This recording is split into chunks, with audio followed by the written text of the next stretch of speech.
Thanks for listening to Baxy's Musical Podcast today. If you like what you hear, be sure to subscribe to it, like it, share it with everyone you know. If you could find a way to clog the internet with it, that would be very much appreciated. And if you could leave a big fat review, that would be awesome too. Also, make sure you check out Instagram, TikTok, and Facebook for regular updates on what's coming up next on future episodes.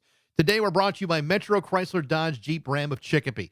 Visit Metro's state-of-the-art dealership right next to BJ's and Big Y on Memorial Drive, or visit metrojeep.com and drive home with your new Chrysler Dodge Jeep Ram today.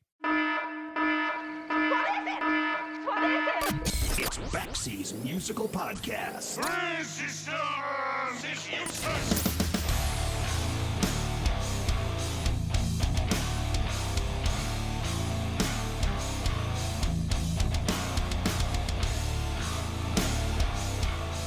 So there are a lot of repeated themes in music, practical stuff, not just the lyrical subjects or how many songs are using the same three chords.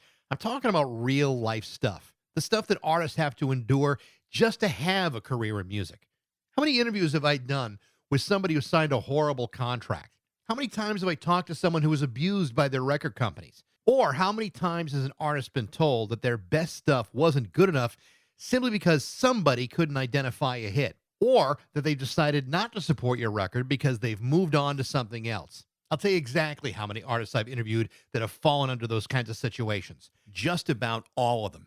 Music is a tough business. Even when you've given the record company everything they could ask for, they're in the business to want more, as if they're starving.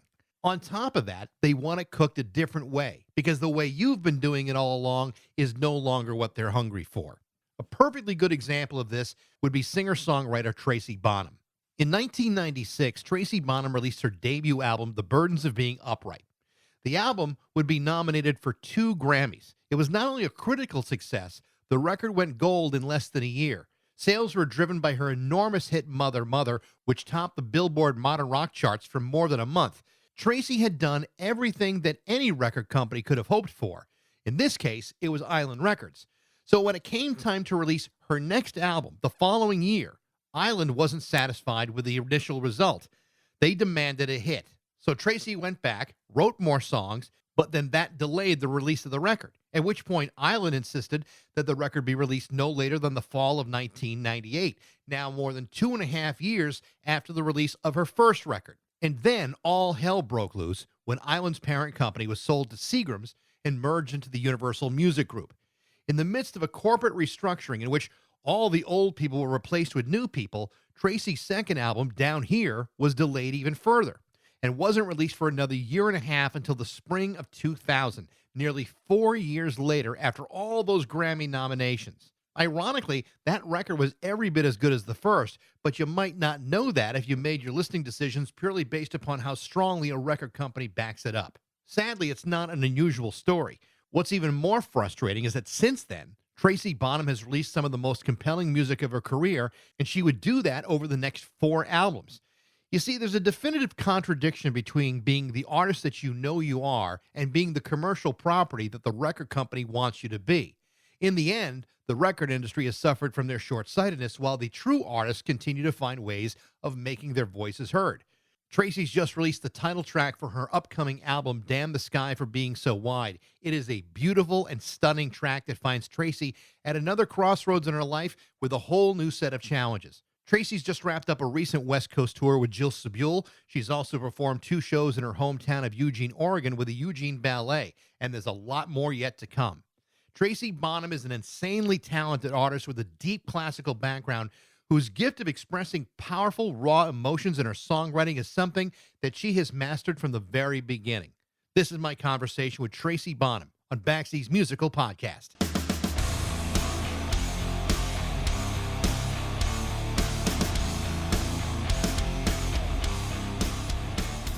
Hey, Tracy, how are you? I'm good. How are you with your big microphone? Oh, yeah. Well, listen, it's not about the size of the microphone. It really isn't. I'd love to say. It's good to see you. I told my wife that I was talking to you today, and she was so jealous. I think she was prepared with more questions for you than I were. Oh, maybe you should throw one of hers in. I might have to, but we're both big fans, and I really do appreciate you taking the time to do this today. So Great to have Thank you. you. So, Thank you. so I want to start off because I live in Massachusetts, and I know you were in the Boston area for a good deal of time. How long were Yeah. you in Boston? 11 years. 11 years. Yeah. You had gone from Oregon and went Yes. to the Berkeley School of Music to study voice. You had this long background in classical study. What prompted you to switch things up and come all the way out to Massachusetts? Well, actually, I went to violin performance. I got a full scholarship to go to University of Southern California. And so that seemed like the normal trajectory. And it was probably the only school that would give me any money to come. But that's when I had a friend, my friend Andrew Sherman, who I grew up with, was going to Berkeley. And I went to visit him in Boston. It was my first time back east. And I kind of fell in love with the East Coast, even though I'm a true West Coast girl. So I also wanted to sing. I kind of didn't fit in with all of the classical geeks. I wasn't going to be a symphony player or a soloist. So that's when I made the change. They must have been disappointed in you.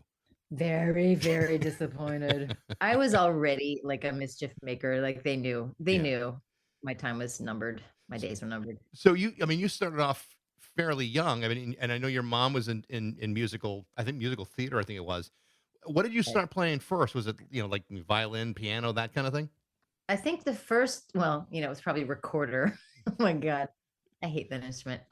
Then I think it was guitar, but my mom didn't buy me one of those little mini guitars. So my hands barely fit around the neck. But then really piano was the first thing, probably age 7. She Hmm. got me some lessons and then violin after that. I was listening to the new single "Damn the Sky" for being so wide. And, like compositionally speaking, you can hear a lot of the classical influences being played over this heartbreaking and introspective narrative about isolation. My understanding it's going to be the title track of the next album, but tell me a little bit about that song and how your musical experience kind of leads you into that. Well, that song is an anomaly where I wrote it in one sitting, like lyrics and all. And it just kind of fell from the sky. I guess I was like, okay, something's coming. And I pulled out my voice memo, hit record, and it, just sat down at the piano. I was alone and I was obviously feeling very lonely and very frustrated and far away from my family. And the song just kind of unraveled. And I do remember listening back thinking, this is not your typical pop song. Like you don't even get to the chorus until like when it's done, basically. But I wanted to keep the purity of that. I thought like it was kind of a divine moment if you want to get wooey, Yeah. you know. Yeah. But this is all kind of coming out when there's a lot going on in your life, obviously, and you've never ever shied away from being bluntly honest in your music. I think it's one of the things that people have appreciated about your music throughout your entire career. How Mhm. therapeutic is it for you to show that kind of vulnerability and rawness in the lyrics you write? Mm. I mean, I've come to realize that it's very therapeutic because it's really the best way I know how to communicate, whether it's to one person or to the world. It's really truly who I am. Mm. And then being on stage is then the way that I can actually communicate it. But I'm a terrible communicator in real life. I'm learning now in my 50s how to actually confront the people I'm pissed at Hmm. or ask for help or whatever it is, be vulnerable. But for the longest time, the only way I could do that was in a song. It's funny how the '50s completely changed you a little bit, didn't it? Isn't it awesome? I love it, kind of. Yeah. Yeah, I mean, you're always reminded about why you don't like being in your 50s, but on the other hand, Yes. you really kind of like being in your 50s. Right. Emotionally and like personally, it's wonderful, but like then the body starts to do weird things. Yeah. I was so I don't write music, so I'm trying to think, as a 58-year-old guy, what would I write songs about? And I would think like, like things like, where did I leave my keys? Why did I come into this room? Oh shit, I got to go to CVS again. I mean, those are the kinds of things that would be bleeding out of me, but it's never been the Probably case have for a you. hit album. No, that'd be a hit album. That would be great. There's a big demographic for you out there. So, in the '90s, there was this explosion of very powerful female artists, and the list is, substantial. You have the PJ Harveys of the world and Liz Phair and Alanis Morissette and you. And these records at the time were just like racking up substantial numbers, and you guys were getting lots of airplay on radio. And then suddenly, and I've heard you talk about this before, but I just find it just just so typical of the record industry. All of a sudden, it just ceases to be, and the doors close on it. And then all of a sudden, they're focused on the next shiny thing in the room. Yeah. What happened there? And was it a reaction to something? I mean, it was because it really got replaced by a lot of bullshit. But Oh my God, it was like the antithesis of, it felt like it was really different than what I was enjoying. But I mean, I do think it was a reaction. I think that the Lilith Fair got a little too big. I think that the dudes were starting to feel a little pissed off, a little Mhm. threatened. And, and most of them, they ran the music business. And um, I think they just had it. One too many strong women. Well, it seemed to kind of intimidate the Yeah. the status quo a little bit because I mean, all of a sudden, I mean, you look at the sales numbers of Alanis Morissette's record, and it's just it's staggering what she sold, and it's like all of a sudden, well, now the women are taking charge of the marketplace. I think that really intimidated a lot of very insecure executives. I think so. I mean, when I look about all the people that I dealt with back in the day, it was all these dudes, these like machismo guys. And I felt it seemed as though they were getting a lot of their masculinity, challenged or something. And maybe artists, there was some really angry white dudes that were just coming up to, the top of the surface there. And I don't know. Maybe the anger towards everything was more attractive for Yeah. the business. But you were certainly within this tidal wave of commerciality that women had really not enjoyed before, and it's pretty quick for you. I mean, one minute you're taking the green line to Heinz Station, the next minute you're being handed a couple of Grammy nominations. I mean, how did you handle that? I mean, that's a pretty quick transition to all of a sudden be someone no one's heard of to somebody that everyone's heard of. Yeah, that was wild. I mean, I was enjoying the buzz in Boston. I remember, selling out TT the Bears, which I know no longer exists, but it was a big deal, and getting in the Boston Phoenix. And I really thought that was going to be my world, and kind of where I lived was like popular in Boston or whatever. But then whoosh, everything swooped in. And I remember a friend of mine at the time, Jennifer Trinan. She was an artist, singer, songwriter who got a record deal just before me. I mean, people were like handing out record deals, but she'd been plugging away for like decades, Hmm. and she's great. But when I got my record deal, she was so pissed. And I just remember that feeling. And it was a Boston feeling too. I know other people have talked about this feeling where, when somebody starts to rise up, they want to cut you down. And I remember crying because I bumped into her at South by Southwest, and she said something terrible and mean to me. And I felt very self-conscious about how quickly my star rose, even though I'd been a musician my entire life. But the story is that I hadn't paid my dues, and it kind of sucked. Well, that may be true in some regards.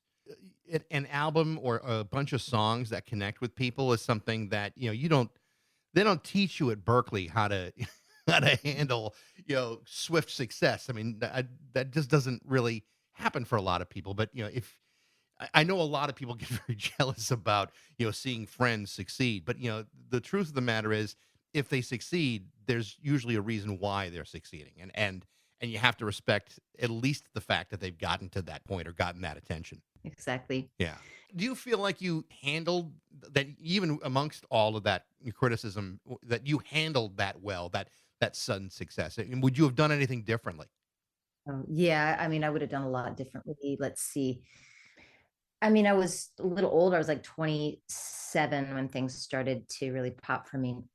I wish I would have had just a bit more like confidence and being centered and not being so tossed around by what everyone else thought. Um, because I think it really played on my psyche. I felt like very self-conscious walking around, people recognizing me, and it didn't feel great. I mean, I'm part of my ego loved it. I want to be respected for what I do, but it was really uncomfortable, and kind of fame was bizarre for me. So I didn't handle it well. I think I complained and like questioned it right out the door too. Like if anyone believes in like manifestation, like I really complained too much. Like I remember I was like, I can't go to South America because I've been on the road for 10 months already. And I'm really, something about signing too many posters. And I feel like the universe was like, oh, you don't want this? Fine, I'll just give it to someone else. And then like things really changed for me. Yeah. When you have, and I've talked to other artists that have kind of gone through the same, type of thing, and your story is really interesting, but it's not terribly unique in the sense that when someone succeeds, there's all of a sudden this expectation that surrounds you. It could be your own expectations of what to do next, or outside forces that where the expectations become pretty cumbersome. How did that play out for you? Because I mean, obviously, and we'll talk about the second album, because that to me I mean, that story alone is fascinating. But how did that play out for you? You come off the burdens of being upright, and now you have to plan out. Well, now what am I going to do next?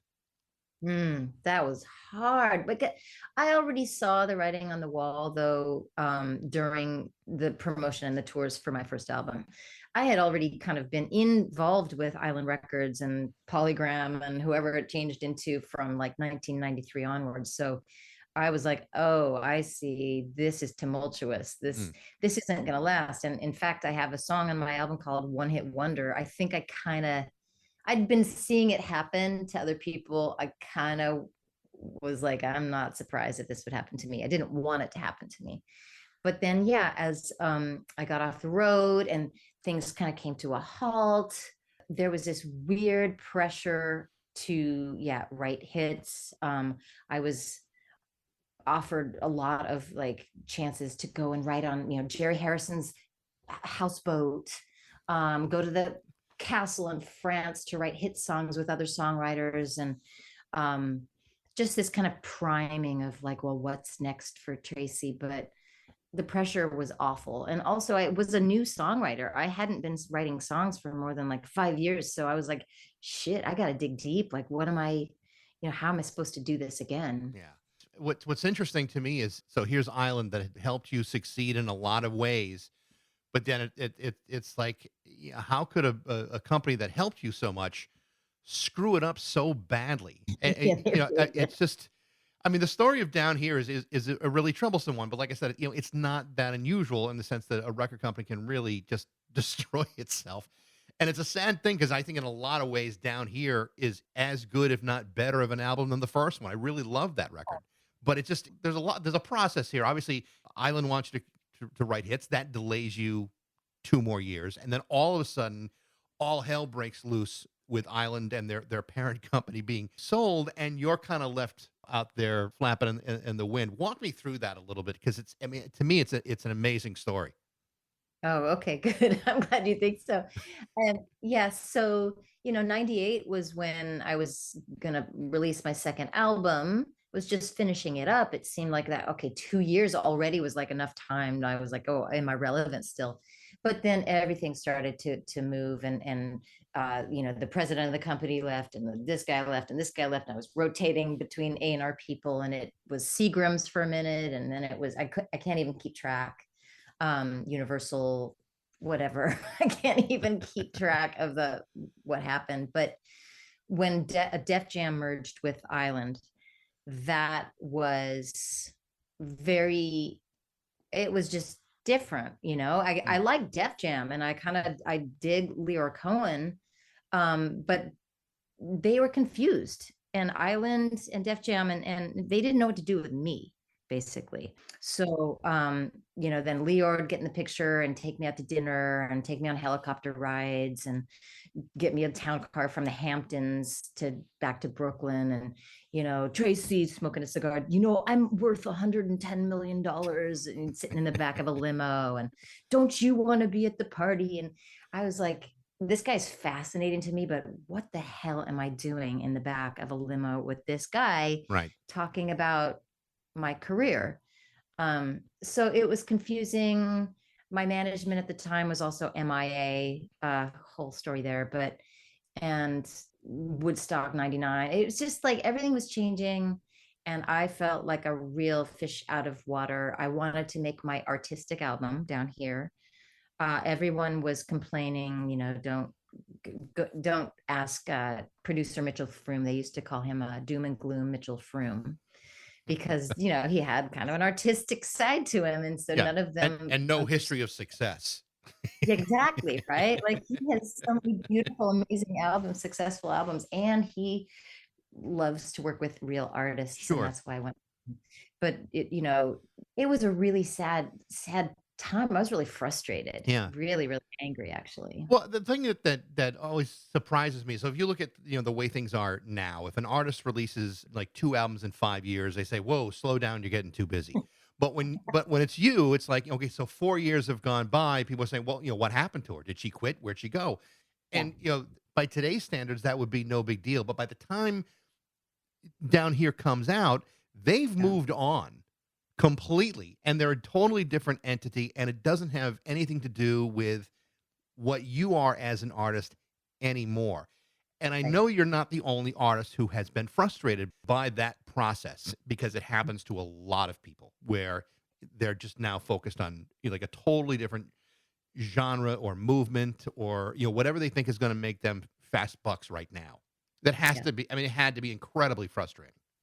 It was really frustrating. And I think my situation was I had a big, huge radio hit, but I didn't have enough time to get up to like the headliner status of like playing all of these big venues as headliner. I was still opening. I was the biggest gig I really had. And sometimes people are surprised to hear this is that I sold out Irving Plaza in New York. That was the biggest venue I sold out and or headlined.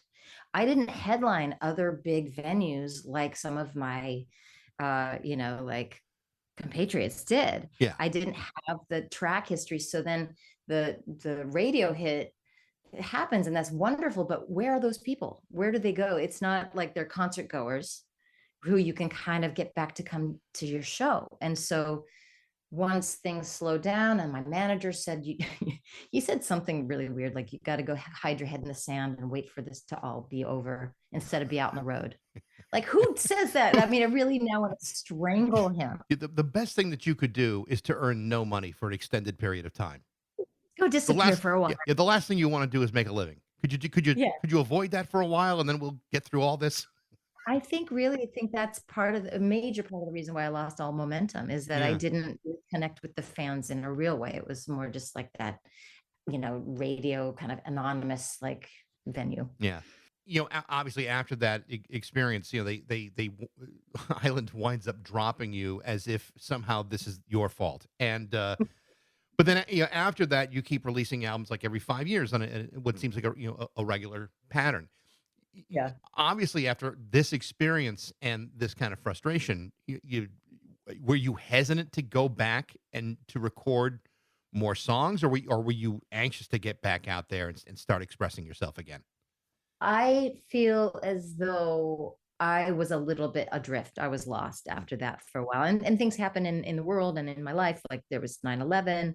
My mother was diagnosed with breast cancer. She's fine now. I got my first divorce. And what else? I moved to Los Angeles. I didn't want to live in New York anymore with the anthrax, being scared to go check my mailbox and stuff. So there was a lot and then being dropped. So it was like, Jesus, I was continuing to write and to record, but it wasn't for another 5 years. Yeah, where I was like, Yeah. oh, I actually have an album, and now I look back, the pattern is I live a lot of life, and then I have an album somehow. That's I don't know if that's a matter of just maturity or just really getting to that point where you felt enough to say something's got to come out of me now. Yeah, it's that, and it's also just this inability to like focus. Like I think I get really sucked into drama or whatever, like someone else's drama or my own drama, Yeah. and like it's overwhelming, and I can't like produce. But then all of a sudden the clouds part, and I'm like, oh, okay, yeah, I'm ready to make an album. Let's do it. So I mean, are you the kind of songwriter? Because I mean, everyone kind of does this a little bit differently. Are you the kind of songwriter that is disciplined to do it every day, or try to do it every day, or do you wait for the songs to kind of come to you? It sounds like it's more the latter than the first part, but is that the way you go through about the process? Yeah, I can't do the everyday thing. I tried that and, I was really, disciplined, but that's not the way I do it. It's got to kind of come from within. It's got to emerge somehow mysteriously. Your last album came out in 2017, a reworking of the first record, Modern Burdens. First of all, I love the cover of that record Isn't that great? with the cassette and the tape pulled out, out of it. I felt like I wanted to grab a pencil to fix it, I know. but the new arrangements of those songs are really interesting. And what I liked about it is it showed kind of the beauty and sophistication of some of those songs. I think the one that really stuck out to me was the version of the one. I don't think you appreciate the beauty of that song until it's just you and a piano. It was spectacular. I mean, what made you decide to take another crack at that block of songs? Well, originally it was supposed to be a money-making idea because all of these bands who will never ever get their masters back from their record labels would go in and do a sound alike, right? And then they'd try to get the licensing deals from those masters. So that was the original idea. And then I was like, I did Mother Mother. And then all of a sudden I'm like, this is so boring. I've already done this. Like, it's not worth it. So the dude I was working with at the time, John Lechevsky, we were like, well, let's just mess it up. Let's just try to do, this album and completely blow it out of like do something completely different. And what I loved about it was the perspective shift where I knew the songs were already kind of popular, so I didn't have to worry about people liking them. So I was less precious about the whole process of recording, which was really fun. Yeah. Because then I could just be like, I'll try anything. This will be so much fun. I kind of like that sometimes. There's a perfectly good example would be like a Joe Jackson, who when he Oh, yeah. performs live doesn't perform any of his hits the way his hits were originally written, and good for him. Good for, Yeah. but some of the arrangements. He's got such a rich musical background that arrangements really actually mean something to him, and it's so cool to hear how he just reinterprets what he's done, and that was like the sense I got from that record is like there had to be something kind of fun about picking these songs apart and then putting them all back together again. Totally. And right, the one was like one of the first demo songs that was on FNX, like the first Mm. demo of the one, and it was rocking. And I hate to say it, but I think it was actually better than what was on The Burdens of Being Upright. I don't think I could recreate it, but it was so rocking with so many distorted guitars. And then to do just piano and vocal as a ballad, it was a really fun challenge. Yeah. And thank you for saying that it's a song that's beautiful and stuff. Like I don't know, I feel like okay, I love that you said that. Well, yeah, and what I was doing is I was like, because I was listening to it on Spotify, I was going back and forth between the Oh, original wow. and the new version. I was like, wait a minute, Wow. is this even the same song? It's like when you Right. really listen to it, it's like, yeah, that's the same song, and it really was beautiful.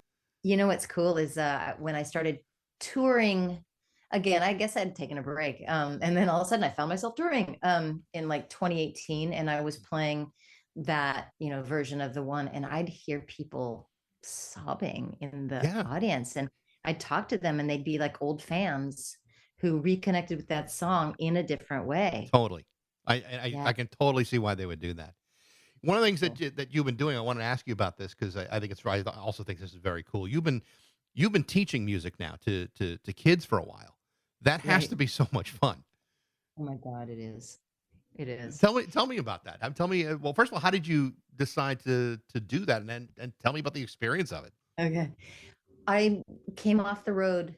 I was touring a lot with the Blue Man Group, and I was like doing that whole thing, and it was amazing and fun, and it looked like it was going to last forever. And I had just gotten married, and wanted to start a family. So I just kind of knew that this long tour was going to really prevent me from starting a family. So I kind of checked out, and I wanted to make a little bit of a living.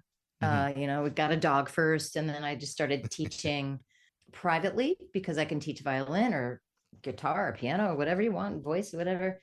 And then I got a gig teaching at this preschool, which at first, like, I was like, what am I doing? Like, don't you know who I am? but over a couple years, and it turned out to be some pretty good, a good, you know, paycheck too. But I started to fall in love with it because I also really love kids, Mhm. and I really love that age. And I started developing my own curriculum for this age, and I felt like when you're just before you go into kindergarten and what is it, first grade, you're a sponge and you say yes to anything basically. And for me, I got to be my silly self. I mean, just basically who I really am at the core is like ridiculous. And Yeah. so I had this captive audience that was amazing. The feeling I got was almost equivalent to like a huge stage at a huge amphitheater. It was just, and I'm not saying like the kids are like Tracy trying to get autographs from me. I was just noticing their joy. And one kid in particular, he was 4 and he was singing his heart out to one of the songs I'd written for this curriculum. And I just was like, this is the best feeling I've ever had, because I see the joy and I want to send them into the world with all of this joy and like a lust for learning and encouragement and self-empowerment and some music theory to boot. I remember when when we were kids and we would have music in school, it was Yeah. always like this like, oh Jesus, we got to do music this week, and there was like no connection. The kids were completely unconnected. I mean, there were a few that did, but for the most part, I mean, it was just I don't know if it was the I don't know if it was the curriculum or the teacher or the songs that we were singing, but I didn't that kind of stuff didn't connect to me until I got into high school, and all of a sudden I joined the chorus because I thought it'd be a really great way to meet girls. It was a failure. It I didn't know, help. right? It didn't help Yeah. at all. But we had a chorus teacher that was having us sing like rock songs, which was Oh really yeah. cool. And it was like it was fun. And all of a sudden you could really get into it. And I think that when you have a teacher that is passionate about really teaching you about music and about instruments and theory, and then all of a sudden then it becomes like as interesting as any other subject in school that you're really interested in it. And I would love to have had Tracy Bonham as my music teacher in high school. That would have been really cool. I mean, it would be like Yeah. it'd be like, well, who's your teacher? Well, I'm learning oboe from some guy named Bob in a garage. Who's your teacher? Oh, well, I don't know, two-time Grammy nominee Tracy Bonham. I mean, I'd play the shit out of that for years. I can tell you that. Yeah, yeah. Well, it's cool to have like the little ones who don't give a shit who Yeah. you are, but then some of the parents would actually start getting wind of like who's their daughter's teacher. Like, what? Are you telling me Tracy Bonham's my daughter's teacher? What? But yeah, the joy and you're right, like it really, I think, depends on the teacher. Yeah. I really do. I mean, obviously, you had some incredible teachers along the way, and when you were a kid, I mean, first of all, I mean, your mom is in it too, so that certainly helps. And but along the way, there had to be some pretty amazing teachers that taught you very very well. Absolutely. And I'm so grateful for them every single day. Every chance I can, I'm giving them credit because it really made me who I am, as a student, as a musician, but also as a person. Yeah, you had a couple of shows a few months back with the Eugene Ballet in Mhm. Eugene, Oregon, which I think also has to be like just an amazing thrill to be one in your hometown, but then also to have your hometown ballet do perform to your songs. Tell me about that. That had to be an absolute blast. It was an absolute blast. I'm still reeling. It was so magical. It's something about it. Even from just the moment they asked me to do it, which was like 2021. I'm gonna say probably April 2021. Um, I was like, what? Okay. And then working with the choreographer, and she was so cool and very open to also using new songs and new arrangements. And, whether it's the old songs from Burdens being revamped or brand new songs that's never been heard before, like incredible time with collaborating with this woman, Susie Haig. But then once we got to Eugene, and of course, yeah, it's my hometown, and I was starting to feel like there's billboards of me in my hometown. That was pretty cool. And the Holt Center is like somewhere that I've always, I saw Sarah Vaughan play at the Holt Center, Mm. and I also walked across and got my diploma on that stage. So once the curtain went up and then I heard people wooing, and I just felt so much love, and it was effortless. And my band was incredible. The dancers and the choreography was incredible. Costumes, lighting. It was like, I mean, kind of like, can I die now? I don't want to die, but I'm just like, that was so amazing. How am I ever going to do something as beautiful and amazing as that? Yeah. I saw a video on, I don't know if it was on YouTube or maybe on one of your websites or whatever, but of the choreography. And I'm like, wow, that had to be just so, as an artist to see your art being interpreted in a different way by other people had to be just amazing to be a part of. Yeah, especially movement. Like I had Yeah. never really thought of that. I think of music videos or maybe cinema, but I had never thought of like human bodies moving to my music. And really, honestly, I think Susie, the choreographer, is exceptional. Yeah. You're working on a new album now. Yeah. And my understanding is that it's due sometime in 2024. It's not like your record company's going to ask for hits and it's going to get delayed 2 years, but but the plan is that it comes out later this year. Do you have like a timeline in mind at this point, or is it too soon? No, I have a timeline in mind. I want it to be kind of fall, like early fall. Mm. I've got a couple things to do on it. I probably will release another, like a second single as a teaser, because all the kids are doing that now, right? They're doing one song at a time. So I think I'll do that to kind of bridge the gap. We play Summerfest in Milwaukee soon, so maybe I can kind of time it for that, and then finish it up and release it in early fall. That's my hope. If some other life crap doesn't happen in between, then I'm going to stand by that. Do you plan to tour after this, or are you going to take a break for a little bit and try to catch your breath? Right. No, I'm catching my breath right now. I've had a whole month since the ballet where I'm just like catching my breath and stuff. But we do have like the Midwest, there's a Midwest run in late June. And then, want to start playing some more like New York shows, and things are coming together. Yeah. But I'm looking for some more shows out there. Well, like I said, "Damn the Sky for Being So Wide" is a great single. I'm anxious to hear the rest of it because I mean it's such a beautiful song that Yeah. I get the sense there's probably a lot more of that in that record than just that. There's a lot of beauty and there's a lot of heaviness and string arrangements. And also there's a couple like revamps of old songs that just won't go away, which I think need to be, there's new life Yeah. and new arrangement. I just love it. Like even that song called Jumping Bean from Down Here. And it's totally awesome. And the words are as relevant as they were then. Awesome. Tracy, my wife is going to be very jealous when she hears this interview. What's her name? Jenny. Jenny, don't be jealous. I love you as much as I love Dax. Well, she'll appreciate that.